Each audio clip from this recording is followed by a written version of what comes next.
সুপ্রিয় দর্শক, আসসালামু আলাইকুম। রিফা রান্নার রেসিপি থেকে সবাইকে স্বাগতম। আজ আমি আপনাদের মাঝে শেয়ার করব খুবই দুর্দান্ত স্বাদের এক মাছ ভর্তার রেসিপি। মাছ ভর্তা আমরা অনেকে অনেকভাবে খেয়েছি, কিন্তু এইভাবে একবার বানিয়ে দেখুন। এভাবে মাছ ভর্তা বানালে দেখবেন এক আইটেম দিয়ে কিন্তু সবার ভাত খাওয়া হয়ে যাবে। আশা করছি আমার আজকের এই রেসিপিটিও আপনাদের কাছে খুবই ভালো লাগবে। আর রেসিপি ভালো লাগলে ভিডিওতে অবশ্যই একটি লাইক দিয়ে শেয়ার করার অনুরোধ রইল।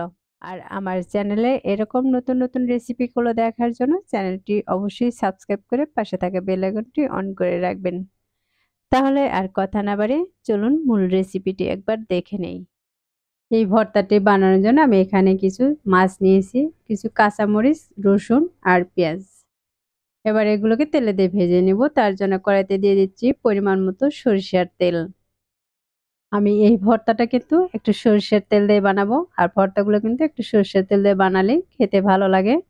এই পর্যায়ে দেখতেই পাচ্ছেন আমার এই মরিচগুলো কিন্তু ভাজা হয়ে গেছে। মরিচগুলো কিন্তু একবারে ভেজে পুড়ে ফেলা যাবে না। এরকম সুপ্রে একটু কালার চলে আসলেই কিন্তু হয়ে যাবে। আর দেখতে পাচ্ছেন কত সুন্দর একটি কালার চলে এসেছে। আমার সবগুলো মরিচ কিন্তু ভেজে নেওয়া হয়ে গেছে। আপনারা চাইলে কিন্তু ঝালটা আরো কম বা বেশি করে দিতে পারেন। এখানে ২-১ টা শুকনো মরিচও দিতে পারেন। আমি মরিচগুলো উঠিয়ে নিয়েছি। এখন দিয়ে দিচ্ছি পেঁয়াজ আর রসুন। এবার পেঁয়াজ আর রসুনটাকে আমি একসঙ্গে ভেজে নিচ্ছি।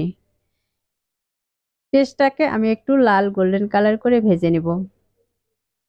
পেঁয়াজটা যদি এরকম বাদামি কালার করে ভেজে নেওয়া হয় তাহলে কিন্তু ভর্তার টেস্টটা আরো অনেক বেশি বেড়ে যাবে। দেখতে পাচ্ছেন আমি প্রায় ২ থেকে ৩ মিনিটের মতো এগুলোকে ভেজে নিয়েছি। আমার এই পর্যায়ে কিন্তু পেঁয়াজগুলো ভাজা হয়ে গেছে। এখন এগুলোকে কড়াই থেকে উঠিয়ে আমি একটি প্লেটে নিয়ে নিচ্ছি।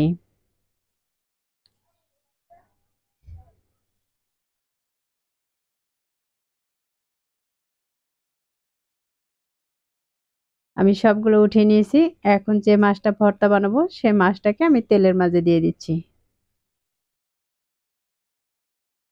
এবার মাছটাকে আমি উল্টিয়ে পাল্টিয়ে বেশ কিছুক্ষণ ভেজে নিব।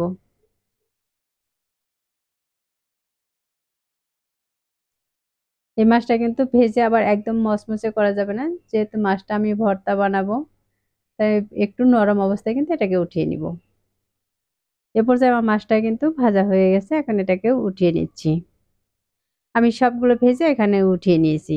এখন এই মাছ থেকে আমি কাঁটাগুলোকে একটু আলাদা করে নিব। কাঁটাগুলো যদি আলাদা করে নেওয়া না হয় তাহলে কিন্তু ভর্তা বানাতে গেলে হাতের মাঝে কাঁটাটা ফুটে যেতে পারে। তাই অবশ্যই চেষ্টা করবেন কাঁটা ছাড়া কাঁটাগুলোকে এভাবে বাছিয়ে নিয়ে তারপরে ভর্তাটাকে বানানোর। আমি প্রথমে কিন্তু মাছের মাথাটাকে ফেলে দিয়েছি। এরপর মাছ বরাবর যে কাঁটাটা আছে সে কাঁটাটাও কিন্তু আমি ফেলে দিচ্ছি।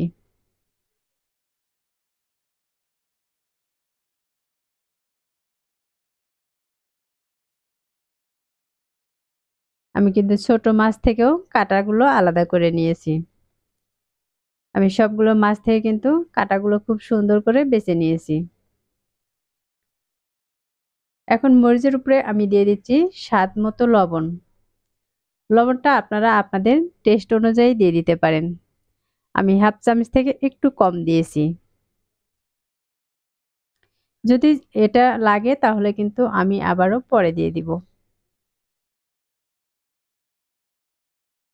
মরিচগুলোকে আমি হাত দিয়ে ভালোভাবে মথে নিয়েছি। এটা কিন্তু খুব বেশি ফিনিশিং করার দরকার নেই। এরকম আধা ভাঙ্গা করে নিলে কিন্তু হয়ে যাবে।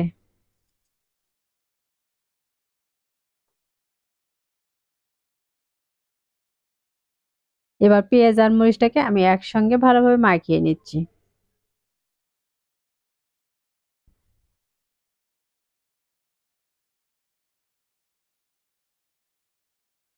আমার পেঁয়াজ মরিচ কিন্তু খুব সুন্দরভাবে মাখানো হয়ে গেছে। এখন যে মাছটা আমি কাটা বেছে রেখে দিয়েছিলাম সেই মাছগুলোকে কিন্তু নিয়ে নিচ্ছি। নিয়ে এই পেঁয়াজের সাথে ভালোভাবে মাখিয়ে নিব। আমার এই মাছ ভর্তাটা কিন্তু এরকম হাত দিয়ে মেখে বানালেই ভালো লাগে। আর অনেকেই আছে দেখা যায় কাঁচা পেঁয়াজ বা রসুন দিয়ে ভর্তা বানায়। আমার কিন্তু এটা আসলে ভালো লাগে না। এটার সাথে কিন্তু এভাবে পেঁয়াজ মরিচ অবশ্যই ভেজে তারপরে ভর্তাটা বানাবেন। তাহলে দেখবেন এই ভর্তাটা খেতে কিন্তু আরো অনেক বেশি টেস্টি হবে।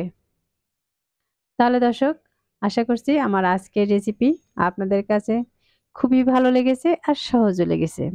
রেসিপিটি ভালো লাগলে ভিডিওতে অবশ্যই একটি লাইক দিয়ে শেয়ার করার অনুরোধ রইল। আর রেসিপিটি বাসায় অবশ্যই ট্রাই করবেন। আর আপনাদের কাছে কেমন লেগেছে তা আমাকে কমেন্টে লিখে জানাবেন।